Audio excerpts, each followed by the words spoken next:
All right, good evening, everybody. It still says 5 o'clock p.m. Welcome to the April 13th, 2026 special meeting of the Chino Valley Fire District Board of Directors. The time is 5 o'clock. Roll call, everybody is here.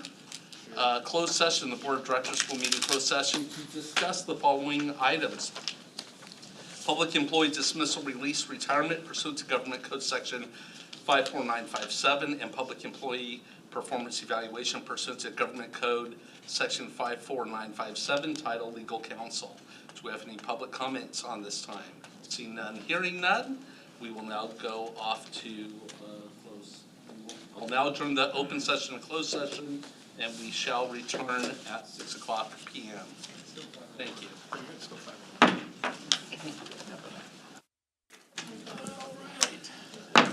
All right, good evening, everybody. I'll now, we're reopening to the open session. Welcome to the April 13th, 2026 special meeting of the Chino Valley Fire District Board of Directors. The time is 6 o'clock p.m. We'll now begin the meeting and take roll call. All 5 of us are here. Report out of closed session. Legal counsel, please report out of closed session for us, sir. Thank you, President Krieger. The board met in closed session tonight pursuant to Government Code Section 54957 and approved resolution number 2026-07 by unanimous vote. On the second item, there was no reportable action taken. Thank you. Excellent, thank you. If everybody could please stand and join me for the flag salute, followed by the invocation. And Director Howie will lead us tonight. Okay, hand over your heart. Let's salute our great flag. Ready? I pledge allegiance to the flag of the United States of America and to the republic for which it stands, one nation, under God, indivisible, with liberty and justice for all. Chaplain Mon, sir. Thank you. Let us pray. Our dear Heavenly Father, Almighty God, we're just so thankful, Lord, for giving us this opportunity for the board to meet. We do know, Father, that you care about every little detail, great and small. And so we want to lift up, Father, our agenda items this evening to you, that you would oversee them, the many reports that will be submitted. And in particular, we pray, Father, for the good news of having surplus from our fiscal year that ended to 2025. We know, Lord, that there are many options that are available to us, including reducing the pension funding liability. We just pray, Father, for your guidance, that you may give the board and our chief the wisdom and ability to be able to decide on what to use that wisely. We again, Lord, commit our meeting and all the things that will be discussed. And as we know, that as we commit our ways to you, that you will bring them to pass. And it's with grateful hearts that we pray in Jesus' name. Amen. Amen. You may all be seated. Clerk of the board, do we have any changes to the agenda? And no changes to the agenda tonight. The first item on our agenda is presentations and announcements, and the item is a proclamation for National Donate Life Awareness Month for April 2026, and we invite Donate Life Ambassador Robert Ralston to please come forward.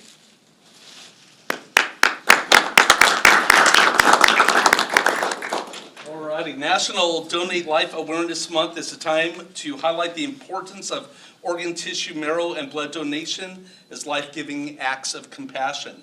With over 103,000 individuals nationwide and 23,000 in California on the organ transplant waiting list, the need for donors is critical. Donation can save up to 8 lives through organ donation and heal the lives of more than 75 others through tissue donation. Last year, organ donors saved a record-breaking 46,000 lives, emphasizing the impact of donation on saving lives. The Chino Valley Fire District recognizes National Donate Life Awareness Month by raising flags at all fire station facilities throughout the month of April to promote awareness. On behalf of the Chino Valley Fire District Board of Directors, I do hereby proclaim April 1st through the 30th, 2026 as National Donate Life Awareness Month. And I'm pleased to present this proclamation, which the chief has there, to Donate Life Ambassador and our good friend Robert Ralston. So congratulations, Robert. Thank you very much. Welcome. And I know you're one not with a loss of words, so please share something. All right, I have a couple of notes, and I'll try and be brief, but I have a lot to talk about. First of all, thank you, Chief Williams, and thank you, President Krieger. You guys have become amazing friends over the years. And you guys have found a whole new way to save lives. This is about raising awareness for the need for organ, eye, and tissue donation. Let me give you a visual on the numbers. You know, this is, whereas there's 103,000 individuals nationwide that are waiting for the phone to ring, like I had to wait for 3 years before it rang for me 14 years ago. But 103,000 people. You think about the Olympics 2028 that are coming to town, the Los Angeles Coliseum that was built in like 1936 for the Olympics. If you've been there, seen a USC football game or whatever, that place is huge, and it holds over 100,000 people. When you're watching the opening ceremonies for the Olympics, imagine that's how many people are waiting for the phone to ring. Like I was, for that life-saving donation. Somebody who had that pink dot on their driver's license and said yes to that when they got their license at the DMV and saved, like Mike said, up to 8 lives. We had, for the first time in 2025, a bladder transplant, first time ever in history of the world. So the technology is just getting more amazing all the time. Like I said, the phone rang for me 14 years ago. So by the grace of God, miracle of modern medicine, and a man from Tennessee and his donor family, because when your loved one crosses over, he's already made that decision he wants to be a donor. At the most traumatic time in life for that family, for them to hold strong and follow the wishes of their loved one, and to give me a liver, give somebody else a heart, somebody else 1 of 2 kidneys, 1 lung for 2 different people, and the list goes on and on. 8 people can be saved by one person, 1 donation. In California, there's 23,000 people waiting. Tonight, 17 people will run out of time. The phone won't ring for them like it did for me. So we have to stem the tide. The number of people that become in need of an organ, those numbers grow exponentially every single year. And what we're doing is actually stemming the tide. When I first became an ambassador, there was 126,000 people on the waiting list. Now there's 103,000. That took 13 years that I've been an ambassador. We've got that number whittled down to 103,000, but every year we're fighting the good fight. And it's things exactly like this that make it so possible. 99% of the donors come from that pink dot on your driver's license with the DMV. We have an amazing relationship with the DMV. And I have 2 DMVs that I train the employees that work there to get everybody that comes in for a license or a ID card to say yes to question number 6 on their driver's license application and get that pink dot on their driver's license. But the thing that makes me so motivated, and the thing that you guys are helping so much to help alleviate, is that only 50% of the people that drive a car in California have that pink dot on their license. 50% of the people don't have that pink dot on their license. So this is awareness. The awareness that we're raising right now can change that. People see those flags flying on all the fire stations. It's all about making conversation and getting the word out. And and making this happen. And you guys are changing that. You guys, the ones that save lives on a regular basis, men and women in the fire district, this is a whole new way that you guys are saving lives now through awareness. This proclamation, I'm so proud to accept, will be on display at the Azusa Pacific University College in the city of Azusa on April 25th, Saturday, April 25th. There's usually 5,000 to 15,000 people that show up at this 5K run walk. There's food, music.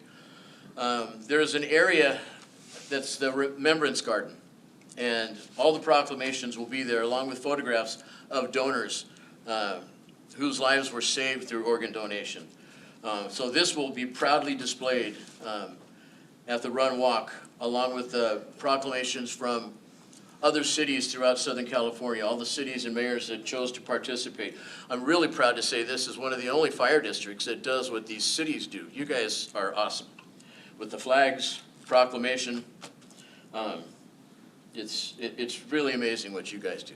Thank you so much. We show up every year.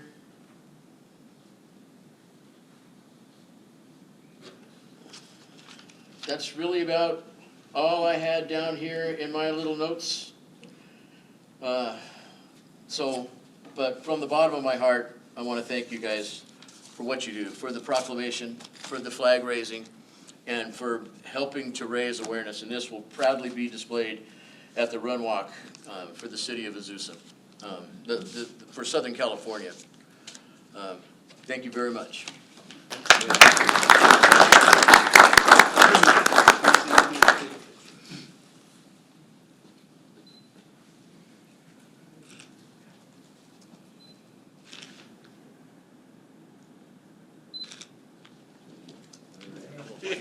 You can hold my hand, I won't bite you. Thanks. Mike got nervous. Thank you. The next item on the agenda is public communications. This is the time and place for the general public to address the board about subjects that do not appear elsewhere on the agenda. The public may address items on the agenda at the time addressed by the board. Due to board policy and Brown Act requirements, action may not be taken on any issue not on the agenda. When you address the board, please state your name and address prior to making your remarks, and please limit your comments to 3 minutes. We have no written request to speak under public communications. Is there anyone present who would like to address the board at this time? Seeing none, the next item on the agenda is the liaison reports to Fire District. We invite Suzette Dang, San Bernardino County 4th District Office.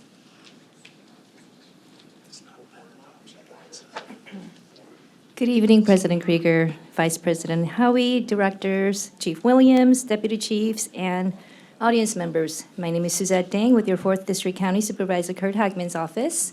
I have 3 announcements tonight. Supervisor Hagman, in collaboration with the San Bernardino County Workforce Development and the Law Offices of the Public Defender in Ontario International Airport, is hosting a job fair and expungement on this Wednesday, April 15th, from 10 a.m. to 2 p.m.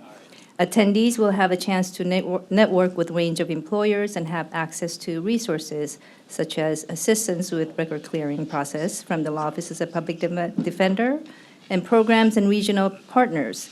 The job fair will take place at the Old Ontario Airport Terminal 1, located 1940 Moore Way in Ontario. Be sure to dress to impress and bring copies of your resumes. Supervisor Hagman's next free document shredding event will be this Saturday, April 18th in Ontario, located at 2500 South Archibald Avenue between 9 a.m. to 12 p.m. or until the shredding truck reaches capacity. It is limited to 3 standard-size filing boxes of documents per vehicle, and this is free for all San Bernardino County residents only. Pre-registration is highly recommended through eventbrite.com. That is hagmanshred0426.eventbrite.com. And lastly, Supervisor Kurt Hagman's next low-cost spay and neuter and vaccine clinic will be Sunday, April 26th. Spay and neuter requires advanced registration, and registration date opens on Wednesday, April 15th at 12 p.m. Again, registration opens on Wednesday, April 15th at 12 p.m. Vaccines are available from 10 a.m. to 2 p.m., first come, first served, no registration required. Location will be at Alma Hoffman Park, located 5201 Benito Street in Montclair. This is open to 4th District residents in the cities of Chino, Chino Hills, Montclair, Ontario, and in the 91786 zip codes area of Upland. Appointments do fill up quickly, so don't forget to save the date for April 15th using the QR code on the flyer or by following the link on Supervisor Hagman's email announcements. Don't forget to sign up for Supervisor Hagman's newsletter to stay up to date on events and county events and updates that's coming up. And you can always contact our district office at 909-465-5265. And that is it for the evening. Thank you. Any questions?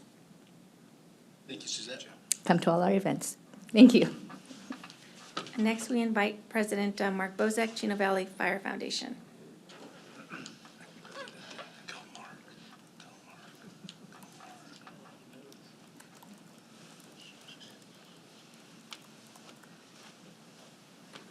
Good evening, President Krieger, members of the board, executive staff. This last March, we had our St. Patty's Day event. Thank everybody that attended. We had over 550 people that showed up to the event and raised over $22,000 for the foundation. So it was a great event. And thank you to all district personnel who helped put the event together. We also like to thank the Chino Hills 55 Plus Club, who recently just donated $5,000 to the foundation. So we'd like to say thank you to them. And just our upcoming event, we have our car show next month, May 30th. There's still some spots left if you know anybody who'd like to register their car, and we hope to see you there. Thank you. And next, we invite Chair Charlie Blank, Fire Safe Council.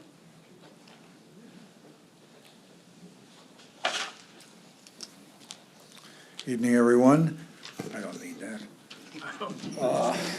I'm loud enough, believe me. Just one short message about in 2 weeks, actually a week from Saturday, we will have our semi-annual brush pickup. And in past, we've been very lucky in the last 10 or 15 years to get almost 8,000 pounds worth of flammable material out of the area. So it's a well worthwhile thing, and I will give Waste Management their due. They've been very cooperative since they took over the streets of Chino Hills and Chino in what they do. They're on time, they bring the right dumpsters, and volunteers take care of the rest. So next month I'll come up here and tell you how many pounds we got out of there. Excellent. Thanks, Charlie. And that concludes our liaison reports, and the next item on the agenda is the consent calendar. All right, we have the consent calendar, items 1 through 6. Do we have any public comments on the consent calendar? Seeing none, hearing none. If any board member was to pull an item, please let me know. Harvey would like to pull something. Just pull number 1, please. Number 1, anybody else? Okay, I'll ask for a motion on items number 2 through 6. Motion to approve? So a motion by Director Evinger and second by Vice President Tom Howie. All in favor? Aye. 5-0. And number 6, or number 1, the meeting minutes. Yeah, I just pulled it because I'll need to abstain, so I wasn't at that meeting. Okay, good enough. So a motion to approve with Harvey's abstaining. Yeah. make a motion. Andy moves. And I'll second. Sarah seconds. All in favor? Aye. Aye, with 1 abstention. Director Luth. Thank you, sir. The next item on the agenda is under new business. Item number 7, resolution number 2026-05, approving mid-year budget adjustments as budget amendment number 5 for fiscal year 2025-26. And the purpose is for the Board of Directors to review and discuss resolution number 2025-05, approving mid-year budget adjustments as budget amendment number 5 for fiscal year 26. And the report tonight is by Finance Director Mark Shaker. Thank you. The item before you tonight is the annual mid-year budget review. We are already putting together a draft of the 26-27 original budget. In the meantime, we are at the tail end of the 25-26 budget, and that necessitates the need for some mid-year review or cleanup. The attached resolution 2026-05 would authorize budget amendment number 5 for our mid-year with a net favorable adjustment of just under 82,000 based on additional revenues of roughly 2.89 million and additional net expenditures of about 2.8 million. The details are included in Table 1, which is attached to the resolution, and if we look at Table 1, there are some items I wanted to highlight. Every year we have some routine adjustments to our residual property tax, which is at this time of the year we already know what it's going to be, so we bring it up or down to whatever it needs to be to match what we've received. We adjust our mutual aid recoveries. If you remember, every year we budget about 500,000 a year to stay conservative, and knowing that we will most of the time need to adjust upwards based off of fire activity, especially with mutual aid strike teams. So you see 1.6 million in revenue adjustments, and on the expenditure side, 6036, which is our overtime account, an adjustment to the expense of just a little over $2 million. Couple other things to highlight, which is good news for us, is our interest earned. We're still seeing some really strong interest gains, so we have a positive adjustment of 500,000. Just a little caution that we are already seeing some slowing down in the market. We did make some trades this month and last month. We just closed on a 4% 5-year CD today. So I'm trying to stay as long as possible in our investments while trying to maintain cash flows, just because I know, or I think that interest rates are coming down. If we can lock in things a little bit longer at a higher yield, then we can definitely ride those gains a little bit longer into the future, which will keep our interest earnings higher than normal, but we are starting to see that come down a bit, and we've been enjoying those gains for a few years now. We also have some positive adjustments on our grant activity. Our communications grant, which we should be receiving within the next 10 days, as well as Firehouse Subs grant. So the total of the grant revenues of 377,000, and we also have the associated expenditures down on the expenditure side of the budget on 8840 capital. So we definitely like seeing that. It does help offset some items in the budget, as well as some new items that were not originally budgeted. That concludes my report on the mid-year, and happy to answer any questions you have. All right, do we have any public comments on this? Seeing none, board member comments? Anybody? That's good. Come on, we're gonna let them off that easy. The next one will be beating me up. There we go. Very true. All right, well, entertain a motion, Okay, motion to approve? and Director Ruth seconds. All in favor? Aye. Aye. Thank you. And you're right. Yeah. Number 8. Number 8 is a resolution number 2026-06, allocating surplus funds to reduce pension liabilities through budget amendment number 6 for fiscal year 2025-26. Purposes for the Board of Directors to review and discuss Resolution 2026-06 for the proposed allocation of fiscal year 25 budget surplus funds toward the reduction of pension liabilities as budget adjustment number 6. And the report is by Finance Director Mark Shaker. Lucky me. Okay. So as you all know, back in fiscal year 2017, the district adopted the Chino Valley Fire District 115 Retirement Trust. The trust is meant for offsetting pension obligations, and we are in control of the investment policy of the trust in order to try to beat CalPERS's earnings, or to have a little bit more stability in our own excess funding. At the same time, the district adopted a funding policy where up to 1/3 of the prior year's surplus could be considered for contribution directly into the trust, or directly to CalPERS or some combination of the two.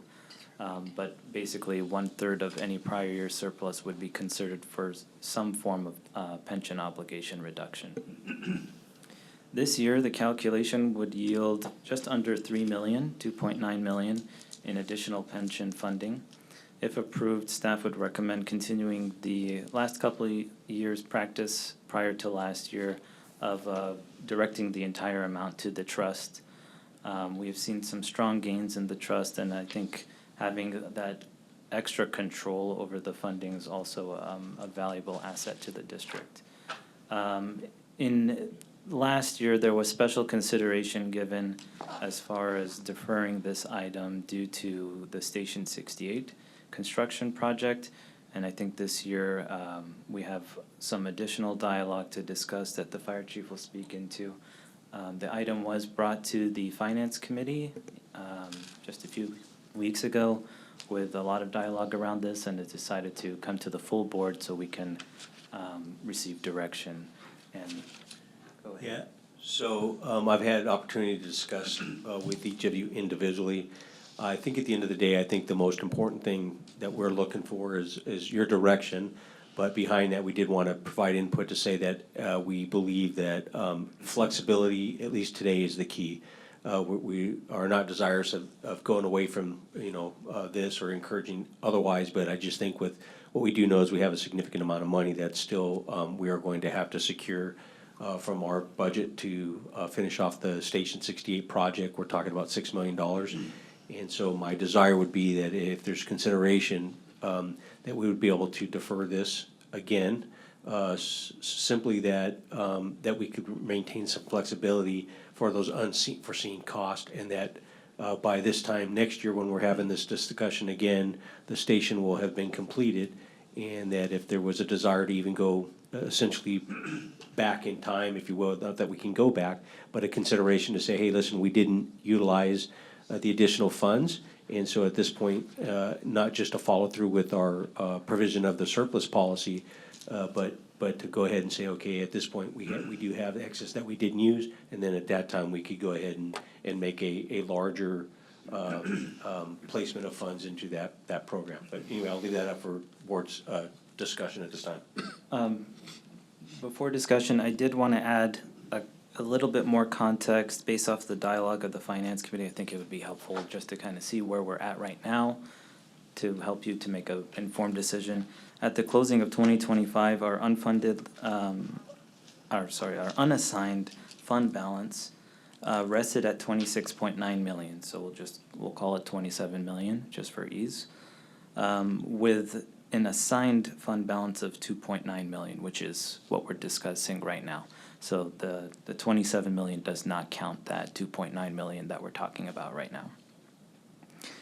The station build, the construction contract awarded to Horizon is just about 9.9 million, and if you take all the other costs and the PBK cost, as well as furnishings and the geotechnical studies, as well as the construction management contract, we were looking at about 22.7 million for the project.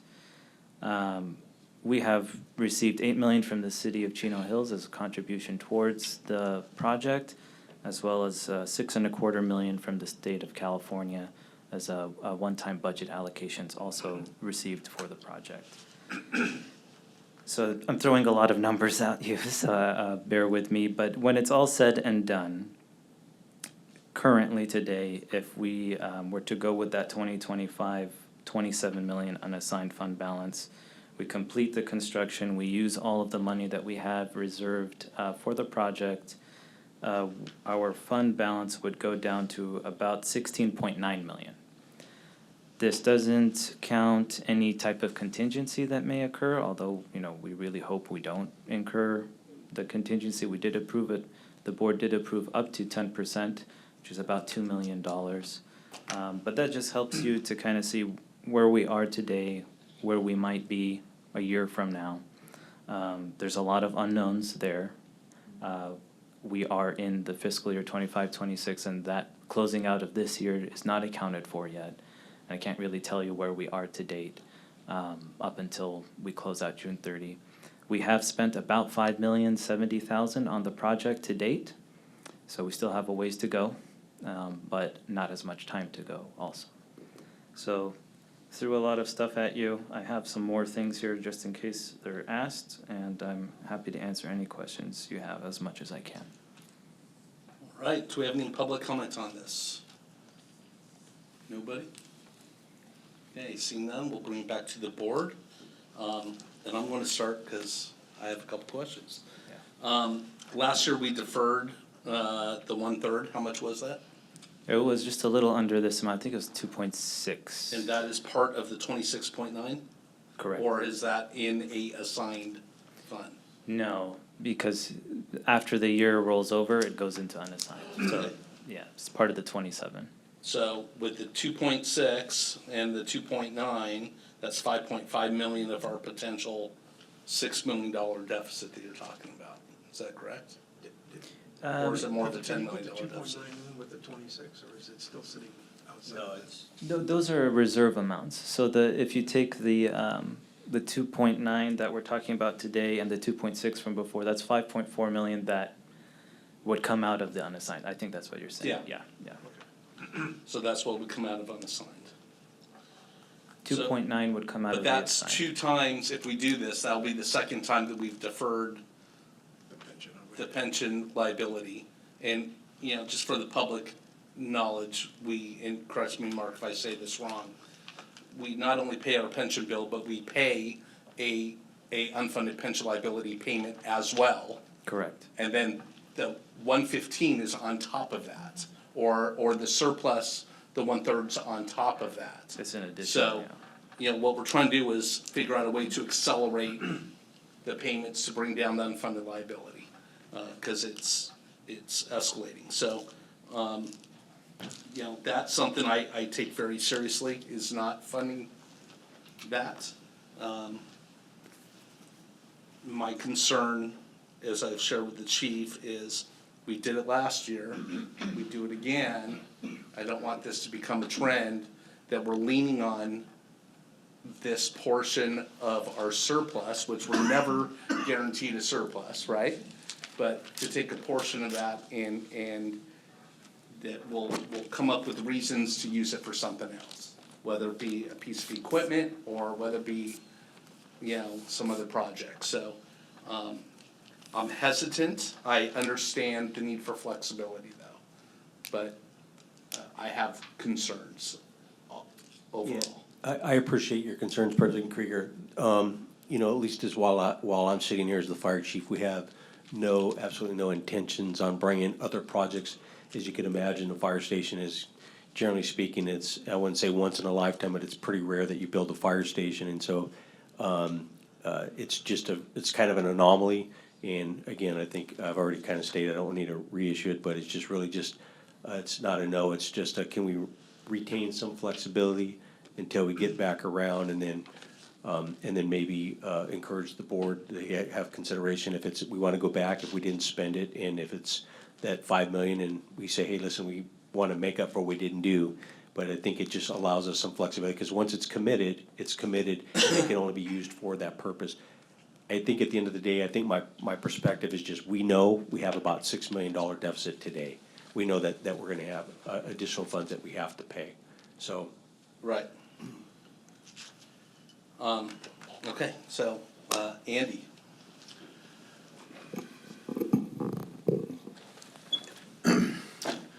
So, I have talked with the chief on this, and obviously this is our time to discuss this. And I'm probably sitting up here as the minority in my not having a great fear of the unfunded liability of our retirement. And while I recognize that it's there, I do know it's, in order to have to pay that would be the dissolution of the district and everybody retiring at once and no more salaries coming in. So it's a highly unlikely thing. Yes, it's there. We have a fund. We've already established it, and it's done quite well from looking at the numbers.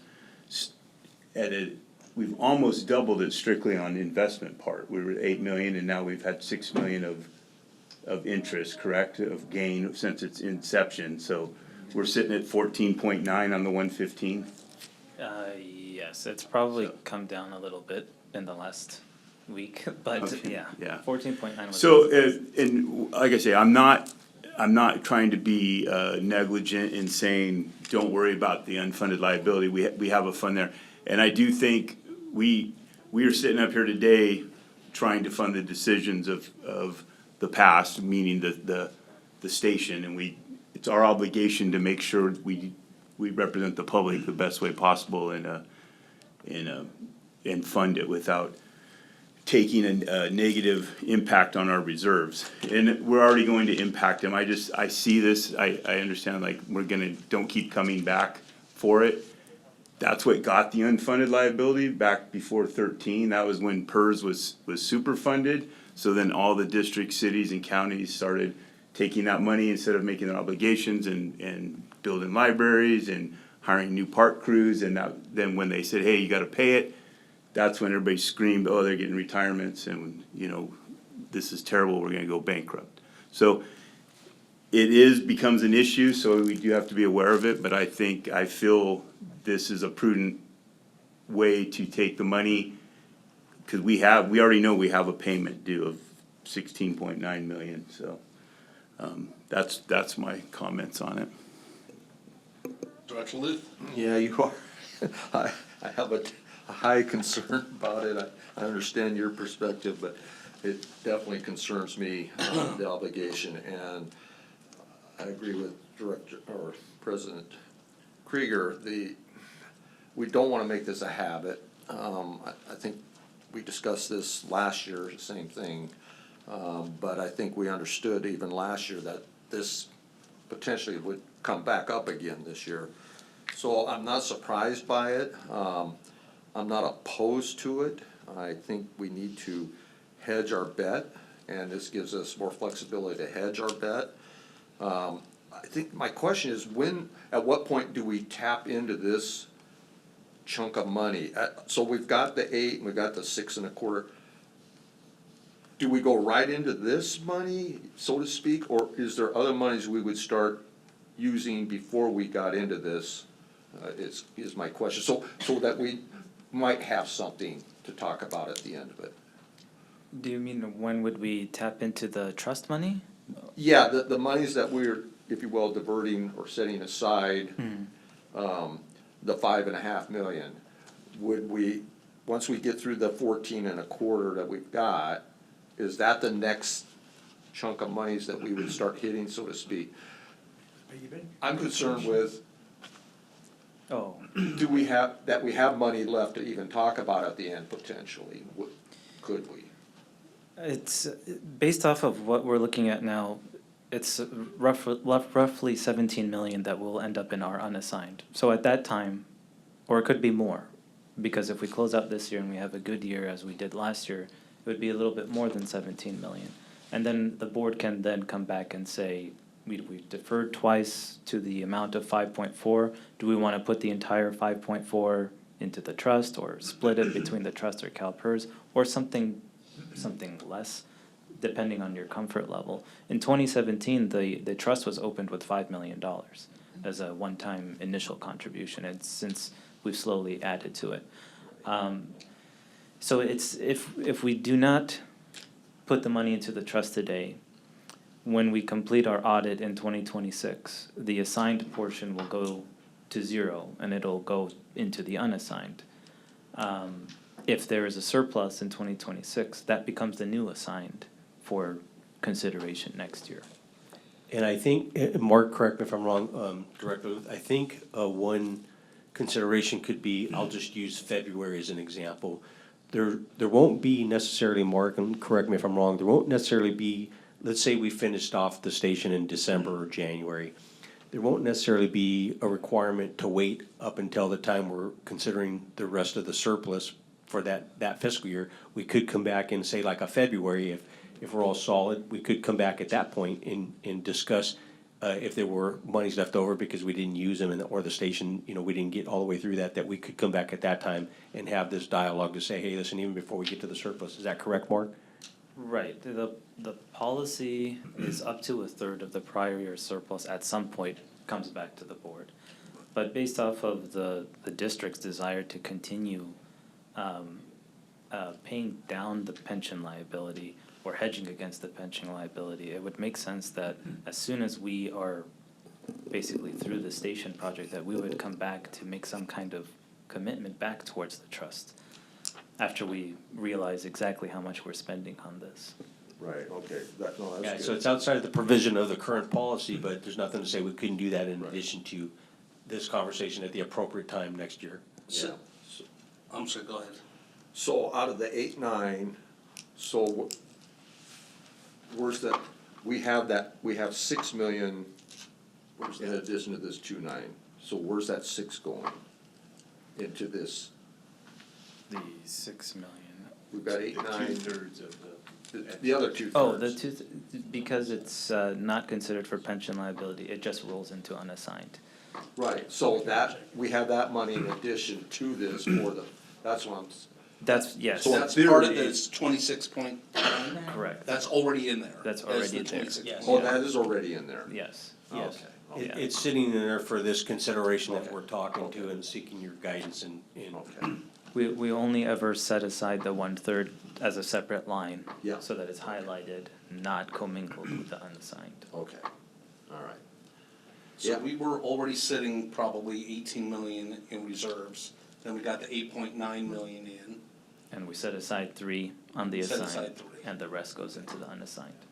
Maybe not 18, maybe 20, yeah. Okay, I got, again, yeah, I don't wanna see this continuing either, but at this point, I think it's prudent to leave ourselves some flexibility. Director Effinger. So, my understanding is we're just looking for some flexibility with these funds, cause once they're assigned, they're put away, they're gone, correct?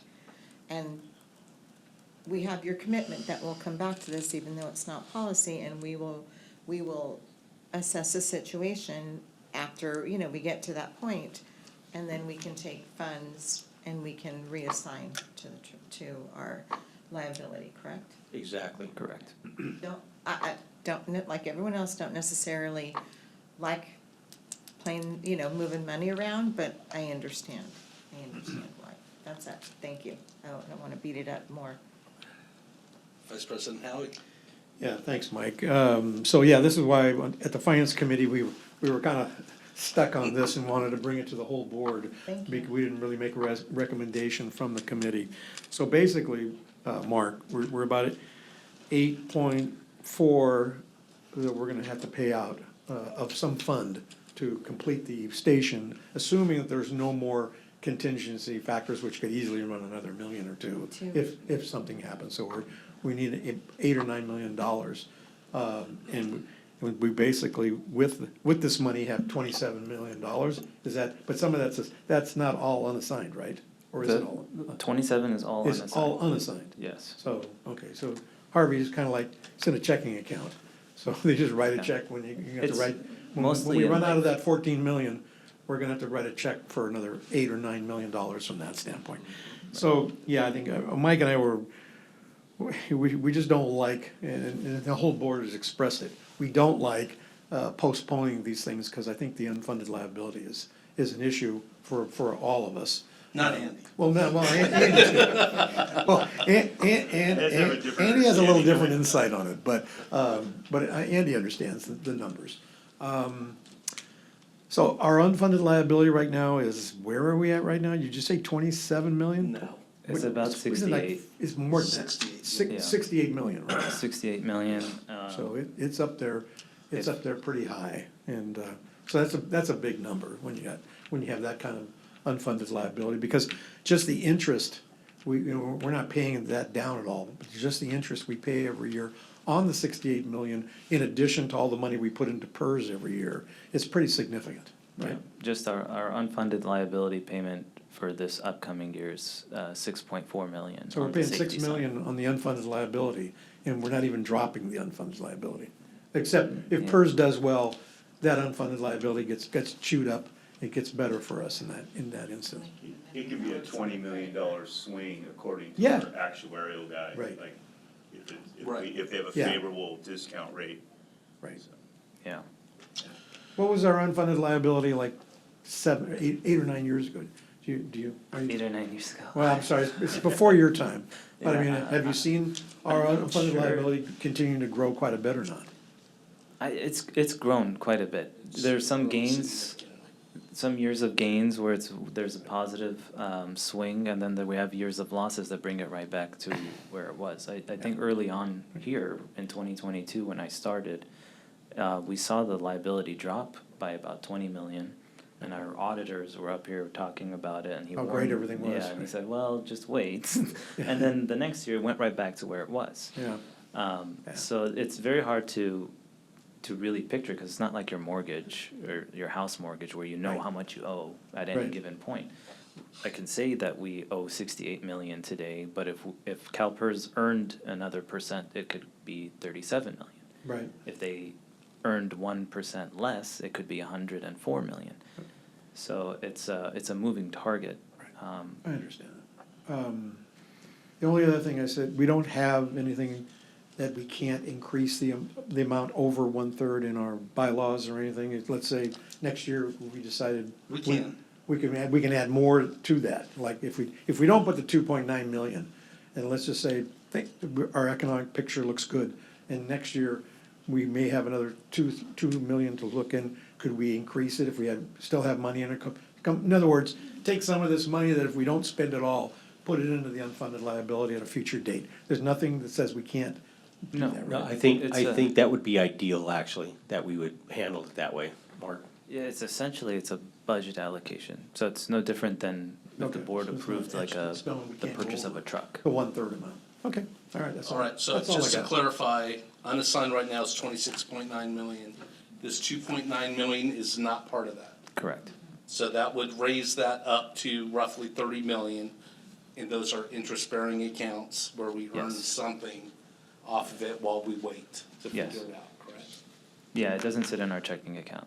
That would- Mark, did you say after we would be right around 16.9?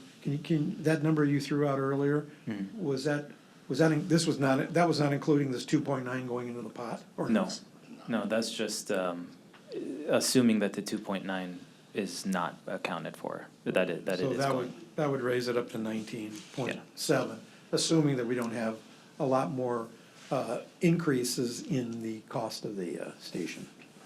And that's kind of the way to highlight it, right? So if we came at the end of this project and we have about 20 million in unassigned, I think most of us here would say, let's put some money in the trust, Okay, all right, right? that's all I got. All right, can we have a caveat to the vote on this where we go over these numbers, as excruciating as it is, again? Like a set date to do this again, and maybe it's February next year, cause next year we'll be looking at this again, so maybe we I'd like just do that all over again. President Krieger, I'd like to make a suggestion that we would bring this back to the board for discussion once we've paid for the fire station and that project is closed. Would that be appropriate, Mark? Yeah, and also, we're getting close to the end of the fiscal year, so I will have a fresh set of fund balance numbers and we can July really 2nd. evaluate it then. July 2nd. July 2nd. No. Yeah, maybe like November. Give him a day, come on, give him a day. Okay, so the recommendations for the board to review and approve resolution number 2026-06 for the proposed allocation of the budget surplus towards the reduction of pension liabilities in budget number 6. This is allocating it, instead of going through pension liability, to allocate it to unassigned fund balance instead. Do we even need to have a motion if we're not, in essence, we're not gonna Does approve this have this? to- We're not They've moving it, asked- do we have to have a So motion? that you has a whack. There's a resolution here that the staff's asking you to approve. So, yeah, I mean, I think it probably makes sense, guys, to have a motion, a vote on the resolution. So, To deny the resolution. Yeah, we want to deny the resolution, is that correct? So we would just, The resolution as written would put the money in the trust, but if the board. Oh, I see. Yeah. Yeah. so we Then- can't have a second. Yeah, I think it's still, a board action would be proper, I believe, yeah. Yeah. Do you want us to vote no, or do you just want us not to have a motion and a second on it? I think you probably need to I you think probably so. need Yeah, need to because I make a think motion. if you need it, Do you want to kill it? if you want to kill it, then you need to Okay, affirmatively I kill will it. move to approve the, Yeah, There's a lack of second. or, A move to deny Oh, to the move to deny. resolution. yeah. okay, I second Sarah's motion to deny the resolution. okay, we're going to voice vote this. Director Romaine, Aye. so to deny it, you're saying yes. Yes, to deny it. Director Luth, Yes. Director Evinger, I to deny, yes. Director Howie, Yeah, aye, yes. and I for me as well. Okay, Hoping we get this. Legal So- counsel, I think for clarification. yeah. The motion is to, Deny. deny the resolution and Yeah. essentially not put money into the trust. Right. And, we will essentially defer. So that will be Does- reflected in the minutes. Yes. Yeah, okay, thank you. Apologize for the confusion. I think we set this up for the board having the purview to go ahead and move forward as we had Yeah, yeah. historically, but We don't do this very often. Yeah, thank you. It's all good. We're fast on our feet. We got it. The next item on the agenda is item number 9, communications equipment purchase. The purpose is for the Board of Directors to review, discuss, and approve the purchase of new Motorola portable radios to enhance operational readiness, improve field communications, and replace aging equipment in the district's portable radio inventory. And the report is by Deputy Fire Chief Jeremy Old. Yes, thank you. Good evening, everyone. I'm certain you remember several times this weekend in our Fire Ops 101 presentation, we discussed that the work that our firefighters do is dangerous but not unsafe.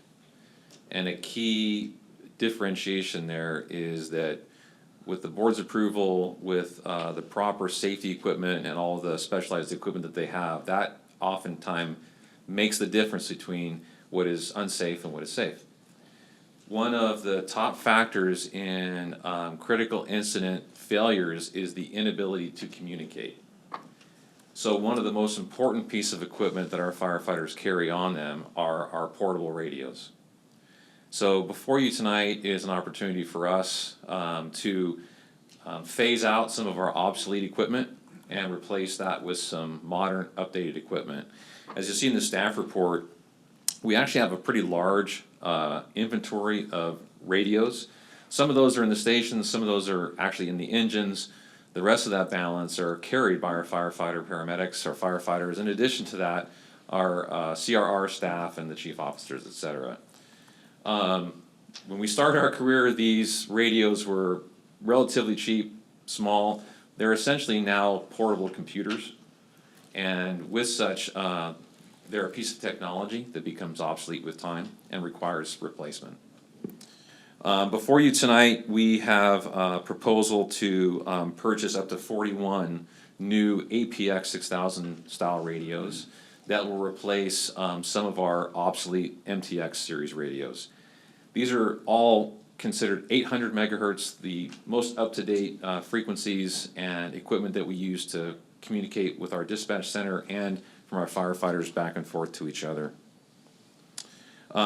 We would be purchasing these through a sole source vendor through Motorola. You can't buy them other places. You have to buy Motorola through Motorola.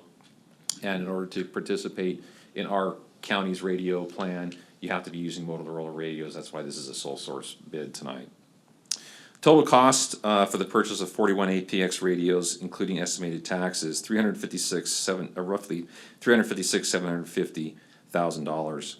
As you recall, we just want to actually thank Assemblymember Michelle Rodriguez. She was able to secure a one-time budget allocation from the state of California for $360,000. The total, obviously, for this is just under that $360,000. As Finance Director Shaker,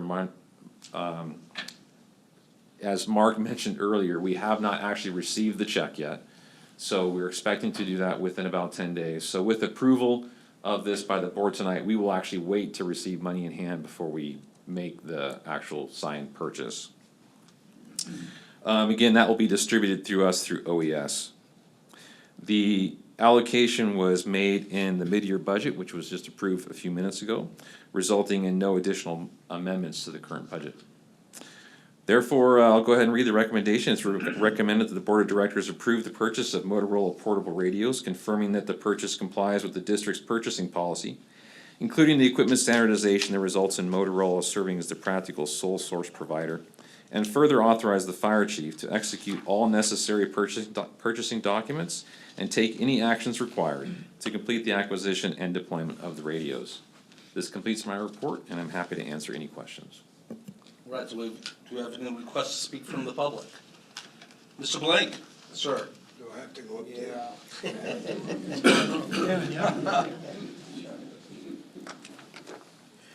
It's just so, Charlie, that we have it on the audio. I got you. And we want you to be on camera looking good. Yeah, that's not good. That's not good. You know, the reason I'm up here is the same reason I was up here 2 years ago when you were discussing buying that tower truck. Safety, and I've been to fire school, so I understand that you need to communicate. And with fire season growing exponentially, unfortunately, I think the fact that you need to be able to communicate instantaneously to move people in the right areas, to get them out of the area if they aren't safe.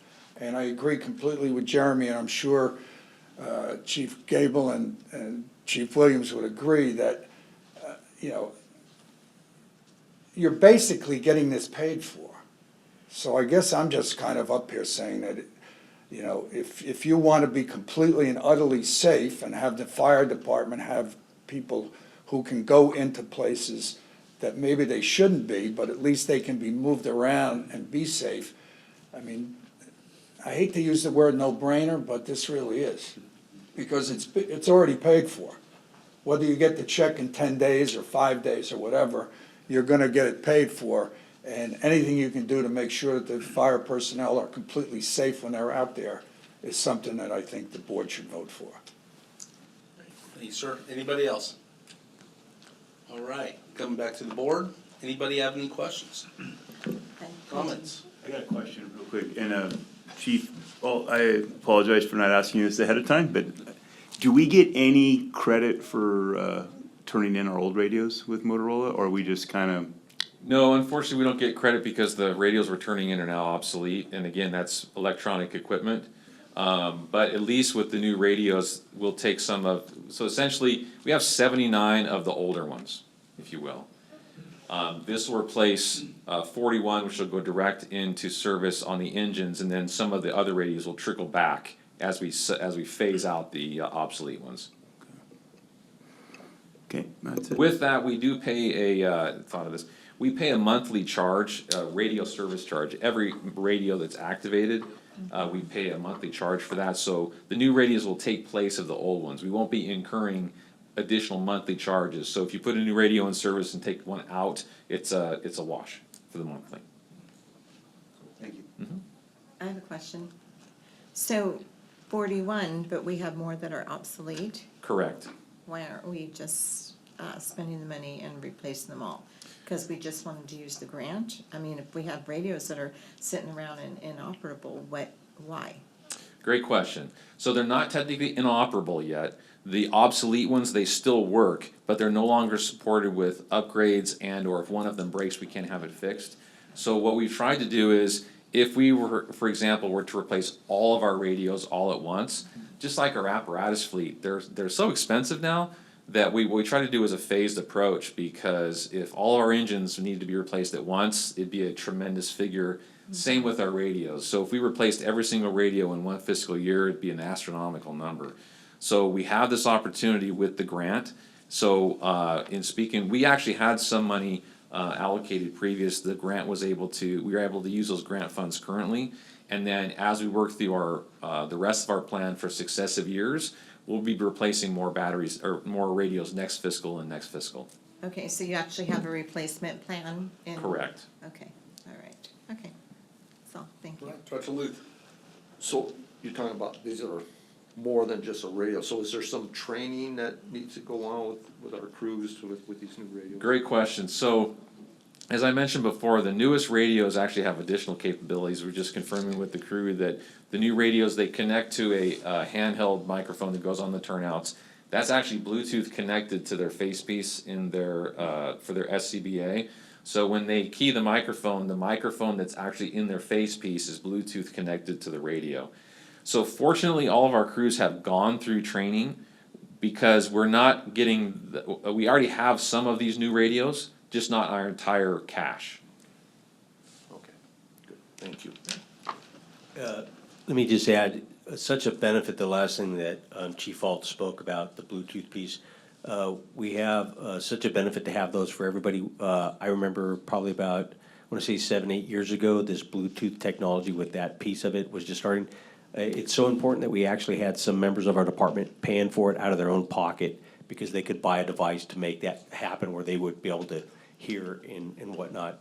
And out of their own pocket, they would pay for that device so they could have that Bluetooth capability. So it's a really great tool. If you can imagine, many of you had the chance to sit in that fire room, to be struggling to try to hear what's going on as opposed to being able to hear it while you're focusing on what the task is at hand. Such a benefit and such an increase in safety.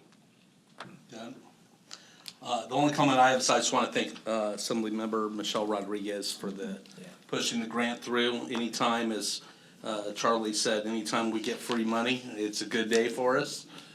So that's fantastic. So with that, I will request a motion to approve this.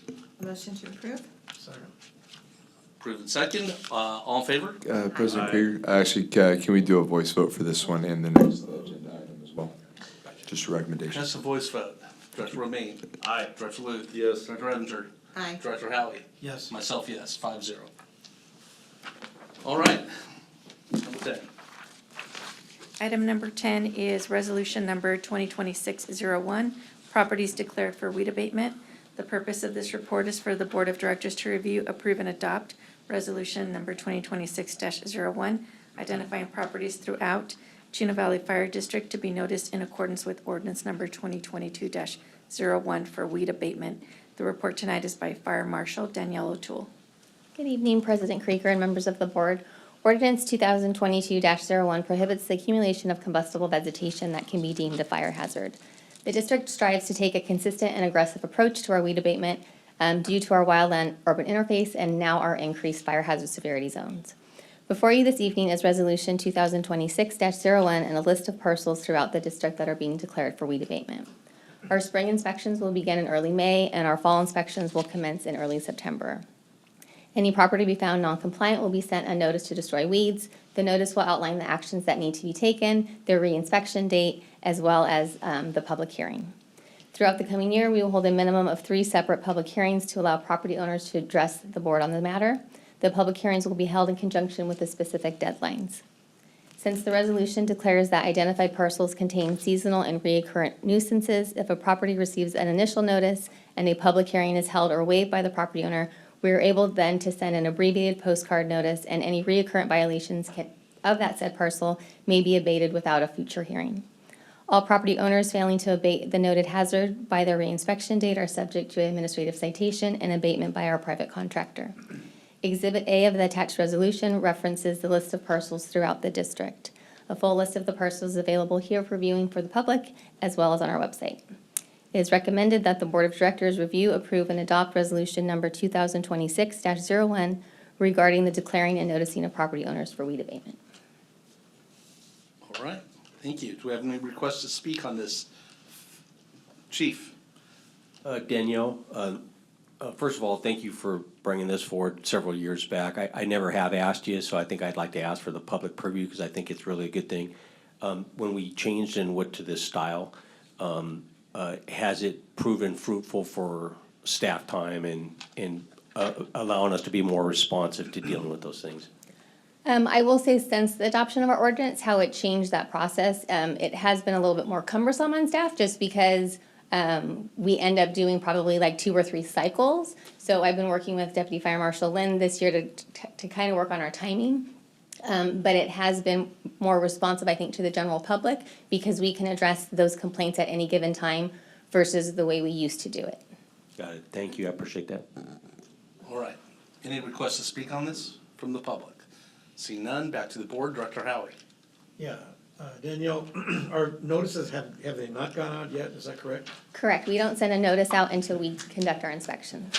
I drove by Don Lugo and Chino Avenue and Pipeline, northwest corner. It's already dead and it's about this high. And I was just thinking, man, they got some major cleaning to do. So you'll be sending them a notice pretty soon, I imagine. Yes, probably notices we do the inspections at the beginning, the first week of May, so notices tend to go out probably that following That week. corner, that corner's crazy. And that's all. Thanks. But I noticed people have been doing their work, they have been. Here and invading. I there, some noticed are a waiting, lot some are of waiting clearing. for a rain to pass, but yes. And you know, the biggest complaint we get is on Edison easements that I get phone calls about, or city easements. We cannot compel them to do it, but we ask them nicely to do it, correct? Correct. You have a and- good working relationship with them on. Yes, on those and things. our local city here at Chino Hills, they typically have their timeline and they do kind of wait towards the latter part of spring just because of regrowth, so, Yeah, yes. excellent. Anybody else?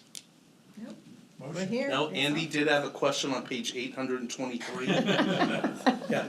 I do have a question. How come the first ones are all 0 with the address? Is that all common areas? So the way that the health and safety code reads is that we can't just list the parcel number, we have to list the associated street that fronts the parcel, and if there's no known address, we have to put a 0 to it, so. We learn something every day, huh? I learned that. There we go. Motion to. All right, so motion to approve by Director Howie. A second. Director Romaine second. Did we do public comment? Yeah, I already did. We did? I did. Okay. All in favor? Sorry, President, can we do a voice vote for this one too? Thank you. Why are we doing roll call votes on this? Well, it's just a recommendation for your resolutions and your ordinances. It's up to you. It has the same legal Director effect. Romaine. Aye. Thank Director you. Luke. Yes. Director Evinger. Aye. Director Howie. Myself, aye. Good enough. Thank you. It's time for board committee reports and board comments. We're going to start with Director Howie because he needs to leave. Yeah. So. Thank you. Sorry, Chief, to cut into your time here, but just, Oh, you're right, I Those forgot are about the comments, chief's huh? comments. We'll come back to you in a second. sorry, Chief. Okay, so it's been a while since we had our last meeting, and there was a lot of stuff going on. So it started off after the last board meeting, went to Sacramento. And had talked to our elected officials about some funding and some different things that were going on in the district. They were very receptive, and we had some good meetings up there. Public Safety Day on the 19th was wonderful, over at it was Los Serranos we were at. And it was great to see all the different entities coming and saluting their employees of the year. Had met with the fire chief, 2 city council meetings. We had a finance meeting, we talked about that earlier. Went to Ben Montgomery's retirement, that was really a nice evening. They really did a great job, and it was a lot of fun. That's one of the best retirements I think I've ever been to. And then we had a board workshop, agenda review meeting, and of course, attended 2 Chamber of Commerce openings. And last weekend attended Fire Ops 101 to 2 different days, and I want to say the guys did a fantastic job of showing what the fire district does, and it was really well done. I think was that the first one we've had in either a long time or maybe ever. Never. Maybe ever, and I thought it was really good. You guys did a great job. That's all I got. Excellent. We'll go back to you, and you're dismissed, sir. Thank you. Yes. Chief. Thank you, President Krieger. Under Chief Activities and Public Relations, as already mentioned, we had our Fire Ops 101 at the Training Center, which provided hands-on experience and education for Chino Valley Fire District Board members, City of Chino Hills council members, other state and local leaders. Big shout out, there's a lot of people that had their hands in that. I'd like to thank Battalion Chief John Cry for all the logistics, Rita, I really think I'd like to also thank our lobbyists and our union for providing the food. The meals were phenomenal. And just the leadership from all the team leaders, from hazmat, USAR, drone programs, all the different things, fire control. What an amazing day. I think it was well received. I think people have a different perspective of a lot of different things. So thank you. Mark, please share with your whole team and your group our appreciation for that, for those 3 days.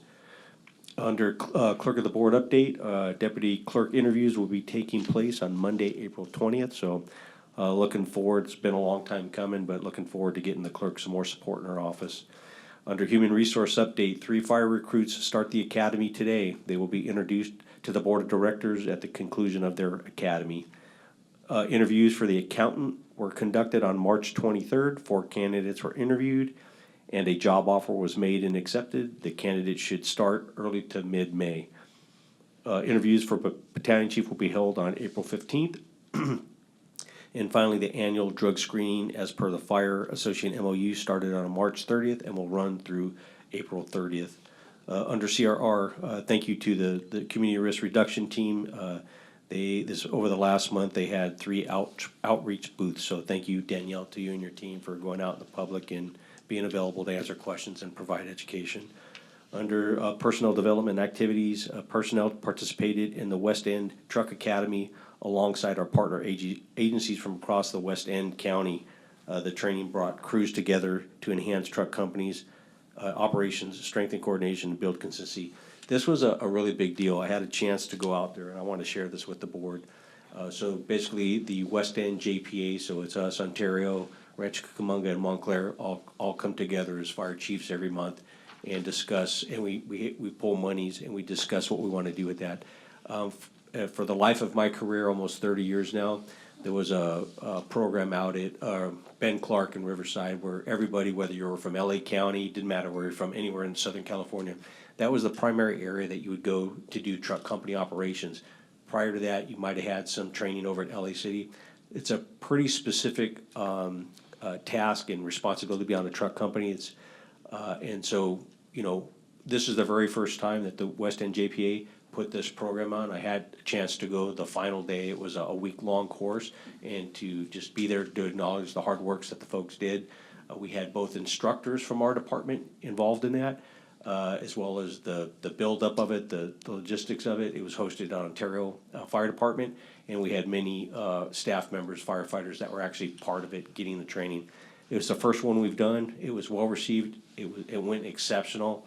We did have even a few, I know Chris, we did have a few individuals from our department that were recognized for their efforts and for their talents outside of just being a participant in the program. So kudos to our folks for attending, and kudos to those folks that were leaders and instructors in that program. It's a big deal.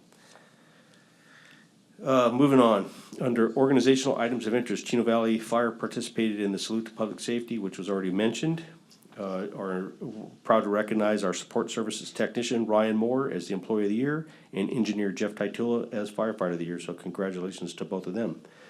Chino Valley Fire District and the Chino PD conducted pre-filming at the training center in preparation for 2 upcoming SAD events. One will be taking place at Chino High School, the other one Don Lugo, and that's for the drunk driving. The Chino Valley Fire Foundation recently donated its 76th AED, and this one's hard for me to believe since we've been doing the program, 732nd trauma kit. So, and this was donated to, I hope I pronounce this right, Selah Grace Jim. So thank you, Mark, for your leadership on the foundation, and for Nick Mag and his whole team for getting that out there.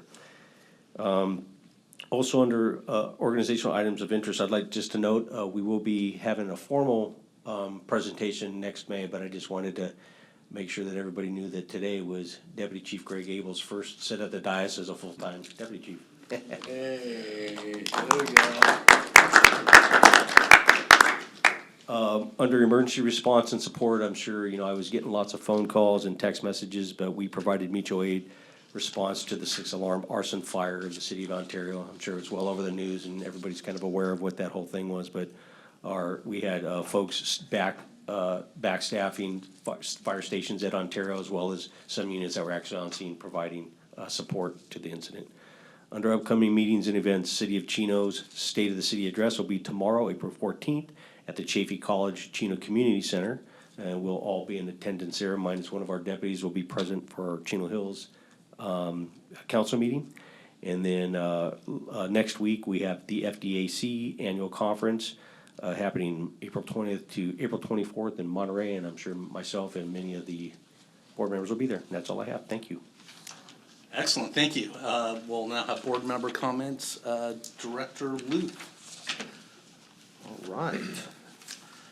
So, on the 12th, I had with CSDA, I had an audit committee meeting, and then after that, I had a fiscal committee meeting. I must say their audit and financial stuff is much simpler than ours. It's way different. Let's see here, what else did I have? Oh, sorry I missed the Brewfest. It's gonna be probably an annual problem for me to get to that. There's just some other family things going on, and it tends to be that same weekend, but I heard it was good, and I'm sorry I missed it. Let's see here, on the 16th, the Wellbeing, was that Wellbeing ribbon cutting, and then that evening at ASBCSD meeting. On the 18th, one-on-one with the chief. The 19th was a salute to public safety, and again, that's just a great event, great opportunity to recognize our folks, as well as PD and the officers from our two local prisons are there. So nice event, nice to see that recognition. Let's see, on the 24th, Chino again. 26th, had a San Bernardino County Airport Commission meeting. Supervisor Hagman spoke at that. He reported on a lot of what they hope to get done at Prado and across the street, and I know I shared some of this with you, Chief. They're looking at building, I thought it was gonna be just a music venue, but it's actually gonna be they're proposing a soccer stadium with a women's soccer league team playing there. So it'll be both, it'll be a music venue, but it's also gonna have more going on with this soccer event potentially, and there's some other things they want to do at the park there as well. There's also a strategic plan that's being reviewed for the Chino Airport. I've let the chief know about this too. I think we need to participate in that, and we still need to determine who best, whether it should be staff or someone on the board here. But I think it would be good for us to have some, certainly awareness and potentially some input as they're going through their strategic plan. 27th was Ben's retirement. It was a great time. Well done. Good for Ben. He hopefully goes on to enjoy his retirement now. 28th was Live. What was Live? That was another coffee shop, huh? Yeah, okay, another ribbon cutting. Yeah, a lot of coffee shops. On the 30th, we had our own special meeting that day, and then later that evening was at Northgate. They were doing their pre-opening little gala, if you will. Pretty impressive store, and from what I understand, it's been very busy.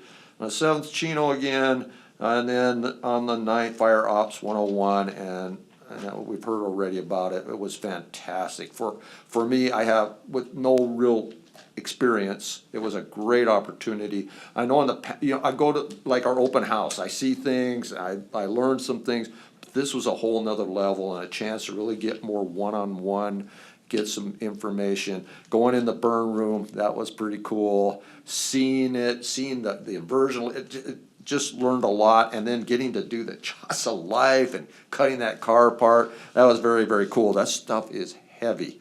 I can see why you guys are working out a lot.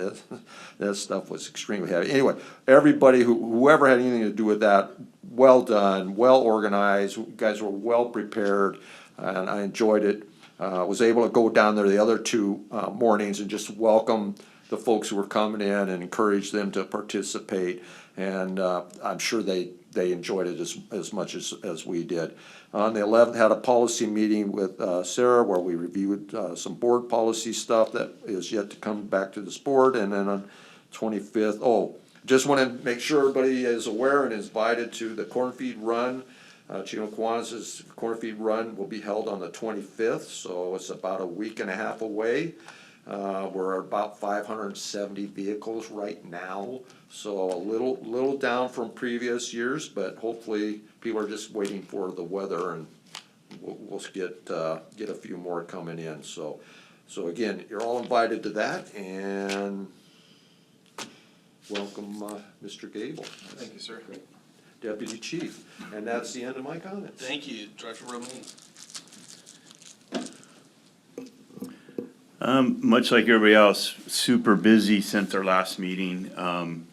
Attended the Brew Fest, a great event. Thank you guys for putting it on. Had a good time. A little warm out there, but that just caused us more brew. So maybe that was the intended consequence. Later that night, or right before that, I had attended the Chino American Little League grand opening, which they somehow coordinated to have a flyover of old World War II planes come by. So the kids, it was pretty cool because all the teams were out there, all the age groups. And unprompted, when they flew over, they just started chanting USA, USA. And so that was pretty cool to see. After that, went to Combo. I joined Director Howie in place of Director Krieger for some legislative meetings up at Sacramento. At the same time, the next day we did our SDRMA event, which is our risk management. So we did that at the beginning of the month. Attended the Salute to Public Safety, just like everybody else. What a great event, and it's good to see us honoring everybody's firefighters or officer of the years. Attended the school district, which is always an interesting meeting. I got to sit in a different place because twice I've been on the front page of the Champion, just sitting in the crowd. So I got to figure out where they're taking the pictures. The biggest issue now is they don't have a podium, and so the public, they're not happy they don't have a podium. Had a one-on-one with the chief, San Bernardino County Board of Supervisor meeting. Attended Ben's retirement, which was great. Didn't know he was in music videos, but now we do because they put that up. A couple ribbon cuttings, the Live Coffee. Attended the special meeting board workshop, which is to try to generate a strategic plan. I thought that went really well. We had a lot of good conversations. The Northgate Market grand opening in the evening, and what event! Got to hear the original son that started with his dad at Market Number 1 was there, and they were super tickled that Mike and I grew up in La Habra, and that was their third store. They all had worked there, so we said back in the late '80s, we were patrons there. They were pretty happy, and they all clapped. Why, I don't know, but they did. I attended Congresswoman Torres presented a check for Chino Hills, but came down and attended that, and you probably think, why are we doing this? They're giving the money to Chino Hills, but it was another opportunity for us to be there. I think Director Evinger, myself, we all were there, Director Luth, and the chief. And next thing you know, after they got their check, she was over talking to us, and so we're always pitching our cause. So I mean, that's the name of the game: FaceTime and try to get them to help us out. The next event I did, which was it was a pretty moving event, was I attended the female firefighter wildland training graduation for Chino Institute of Women. They had nine ladies that graduated.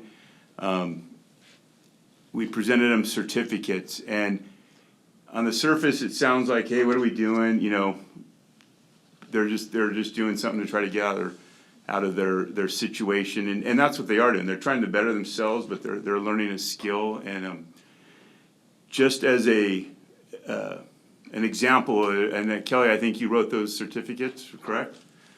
So I read the certificate. I read one certificate to the first lady on behalf of all of them, and she started crying because it's written. You know, we are appreciating. They're in a system where the system is telling them, hey, do this, be good, and we really were the first outsiders to come in and acknowledge them, and yeah, like, hey, we appreciate what you're doing. You're helping us on the fire line, and you're helping the citizens of California, and so they took it to heart, and they were extremely happy to have them. It just and like I say, she cried as I read the certificate, so it was like, good job. So thank you, staff, for providing those, and it's well worth it. Then we end up with, I told you we were busy, CSDA Ledge Days. We went again up to Sacramento to lobby the people we lobbied 2 weeks before, but that's what it's about, pressing the flesh. So they still were very receptive of us, and even though we're supposed to try to do more issues that are special district related, we were always somehow able to bring it back to us needing some more money. We leave no opportunity behind. And then finally, the fire ops. Back when I was working, we did a fire ops, and I knew I saw how beneficial that was with our elected, so I was really looking forward to it, and you guys crushed it. I mean, and that's not a bad thing. It was a phenomenal event. Great food, great participation, moved quickly, which is good, didn't get stale. And you covered almost everything, which is almost impossible to do. So that, I don't think you guys could have done a better job. So congratulations, everybody. Director Luther, he crushed it on the Jaws of Life. I think he's, if you guys are short, and instead of mandoing somebody, we can get him to take a little turn. And so, and anyways, I think that's it. Finally, if she's listening, thank you to Assemblywoman Rodriguez for the grant money, and I know Assemblyman Chen was part of that too, voting. So we thank all of our legislators that help us out. So we really appreciate it. So thank you. I just want to jump in on the graduation down there, and kudos to Kelly too. They were crying when I was there too. I heard stories of them going back to their dorms and crying. They were just overwhelmed, that not just by the words, but that someone was there to recognize them. So thank you for the words, for the certificates. It really meant a lot to them. So thank you. Excellent. Sarah? Okay, you guys are gonna hate me. So I'll go through all my events. First, I want to thank the district. We continue to support Donate for Life, and it is so very important. And I learned today, I didn't realize that only 50% of people have the pink dots on their license, so there's still a lot of work that needs to be done. And I'm glad that we're able to help support that. The Brewfest was wonderful. I invited some friends who would never attend, and now they want to bring a group for next year, so I'm really happy to hear we'll be expanding it to others. Salute to public safety. I had 2 Chino Hills Council meeting. I had Ben Montgomery's retirement celebration. We had our special board workshop, as well as Northgate, and I love Northgate. Oh my gosh, I went even after, and that's a fun market. And let me see here. I had my meeting with the chief. The event with Congresswoman Torres. When we have those opportunities to meet with our legislators in district, when they're here, I feel it is so important for us to make that time and try to be there. And so it's impactful. She did spend a lot of time with us, and she was very grateful that we were there that day. So I'm glad we could attend. Had a fire safe council meeting. I had the CSEA legislative days. We had our board policy meeting, and then here's where you guys, I did a little, you guys, I had a lot of time I did a little debrief, little size up as far as Fire Ops 101. This was all new to me. I've been approving things and stuff, but a lot of this was new. I know you have some experience being in the law enforcement. Not in that. Okay, but it was an incredible opportunity for me. The hands-on experience provided invaluable firsthand, and we just touched the basis of everything. Beyond just simply wearing that heavy gear that, I got used to it, but at first I'm like, oh my gosh, they have to walk around in this, gear. It allowed me to go side by side by our frontline personnel, our suppression personnel, and then teach me and me get understanding of everything they did. And you guys have wrote a lot of notes I'm gonna try to just highlight. I realized, I knew, but I didn't realize how extensive education, critical thinking, and the rigorous training is to success, not only of us being able to apply those principles, but safety. The reality of PPE, wow. We were putting on I had my pants, my boots, my coat, my hood, the helmet, the gloves, and then trying to put on the SCBA. And when I asked the question, how long do you know, should this take to put on? A minute. I'm like, a minute? I was probably, I would have failed. I would have failed, and I know that's muscle memory, I know that. Constant training allows you to do that. You guys, and excuse me, I think it's important that I just share everything, a little bit, because I shortened this over the past few days. All the heavy materials, doing the clasp with gloves, you have to do everything with gloves. And my gloves were a little large, and I learned the importance of your equipment and how it needs to be good and of good quality, et cetera, because all that makes a difference while you're working. And let me see here, I did quality and fit. Sorry, you guys. The burn room experience, it absolutely solidified the reasoning why we have to have the necessary high-quality gear. And the demonstration of how the various layers of the uniform worked for me, which I didn't realize the different layers and stuff, and I'm glad everyone took time to ask questions, took time to explain that to me, but provided that thermal protection. I mean, we're in this room, and you'll all agree with me, the thermal protection we received was crazy. I understood the role of the flash hood and the SCBA, you know, and let me see what I did. I'm just so glad that we have, for a long time, taken the time and spent the money into quality gear and realized that. The vehicle extradition is more than just the jaws of life. Wow, I learned that it is a highly technical puzzle. It requires deep understanding of vehicle schematics. I thought you just go and you start cutting away. I did not realize that you need to understand every vehicle's different. I even learned that the hidden airbag cylinders pose an issue, a risk. You know, it could shoot off and hit, and I've heard that it has in the past done that. Poses a major explosive dangers, both to our trapped patients and our personnel. The science and the tools and the learning safely to navigate these hazards and the proper use of the tools. And I mean, again, you guys just touched very, very, very brief, but I learned a lot. Our hazmat technical rescue, USAR, the drone. The hazmat team operates in highly critical and immediate dangerous environments. And the specialized education and training that they have, I mean, these are a highly critical discipline. And I learned, like, I knew this, but wow, I really learned a lot. And you know, just the fact of that fully encapsulated airtight suit, and I just did the lightweight one, right? I didn't even go anything. President Krieger, he nominated me to be the person to do. Great pictures of her. Yeah, She looks like little minions in there. Yeah, but you know that stepping into environments are immediately dangerous to life and to health. I learned the rope and rescue, the applied math.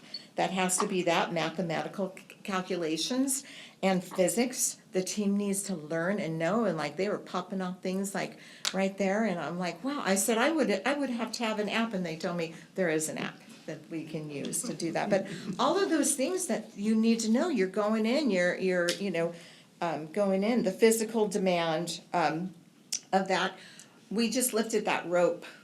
The rope bag, and the rope bag alone is over 60 pounds. And that's not even their backpacks that they're using in all the gear, because they can drive up to a certain point and then they have to hike in. So I learned, wow, there is a lot to going that. I mean, I can go on and on, how it was wonderful, and I cannot wait to do it. I honestly cannot wait to do it again and to learn to learn more. I feel it's so important. But it gave me that baseline of understanding the physical exhaustion. It was cool that day, and it was still warm because we had our gear on all day long.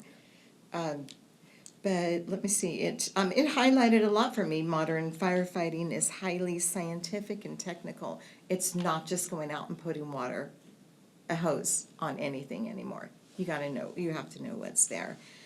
And I honestly want to thank everybody, every single person who took that time. I mean, I even had to ask when I broke the window out. I wanted to know what's in there. How does this work? And it was a spray. But thank you guys. Thank you for taking the time. Everyone. For even the board for taking the time to feel that this was important for us. And I look forward to doing it again. Thank you. So with that, I just have two more things. Congratulations. Thank you. And we're happy to have you up here. And then the Rotary Bingo de Mayo is coming up. And Mike, do you want to highlight No, I don't even know the date. Oh, it's. I know it's coming up. It's like the 5th or 6th. Yeah, it's I think it's the 4th. And we have tickets for sale. Anyone can contact Mike, myself, the chief, Tom, and that is scheduled for the 4th. I was right, the 4th at the fairgrounds. Mike, if you would, thank you, Director Ramos-Evinger. Mike, if you wouldn't mind, as I was listening to Sarah talk, you kind of, for myself, I kind of wondered what I learned as the chief from that event. And I'll tell you, the one thing that was really refreshing for me is where I know we're gonna be in 20 or 30 years. And I say that because I was looking at a bunch of the young, what I call the young guys, that were my rookies, or they were young guys coming up, and I was teaching them how just to do the firefighting skills, and now they're teaching hazmat and they're teaching USAR at extremely high level. I actually know what it takes to do that, how technical that is, the amount of commitment that takes.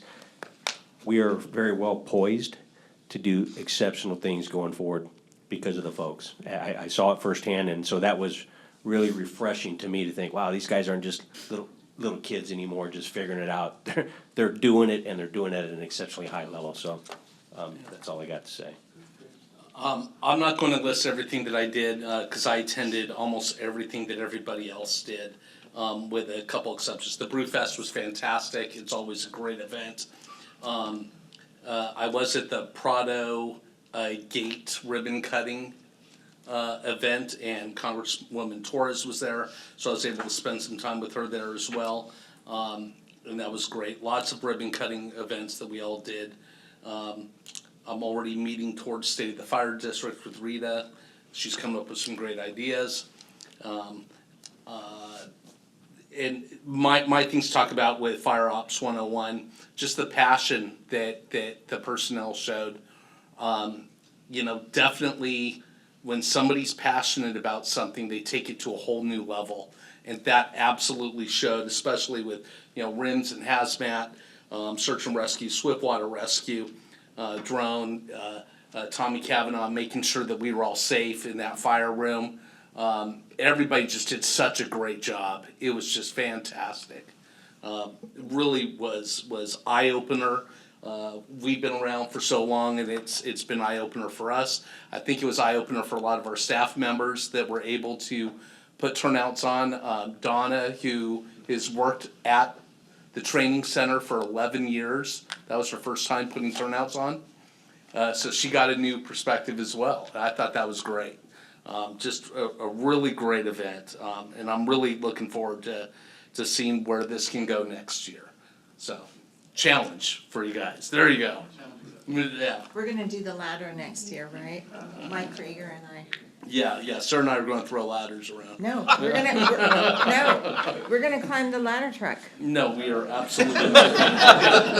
Anthony's gonna Listen, have something to say about that. I was in Sarah's group for going into the burn room, and I got to tell you, I was a little nervous about doing that. And Sarah was just so gung-ho and focused about going in. She's getting her stuff on, and she's just smiling, and I'm like, what is wrong with her? And then, then we go in, and Chief Smith, Dean's next to me, and had to keep shaking me because I think he thought I was passing out in the room. Make sure my alarm wasn't going off, and getting out safe. But it was fantastic. Just a great event. With that, congratulations, Greg. Happy to have you here. Welcome to the team up here, and just once again, congratulations to everybody for all the efforts that went into that, from the food and the organization of it, all the way through the execution of it all. It really was a fantastic event, and I've spoken to people on both city councils, and they both got a lot out of it as well, which was great, and a whole new perspective. So with that, the meeting will adjourn to a regular meeting of the Board of Directors of the Chino Valley Fire District to be held on Wednesday, May 13th, 2026 at 6:00 p.m. at the district headquarters located here at 14011 City Center Drive, Chino Hills 91709. And have a good evening.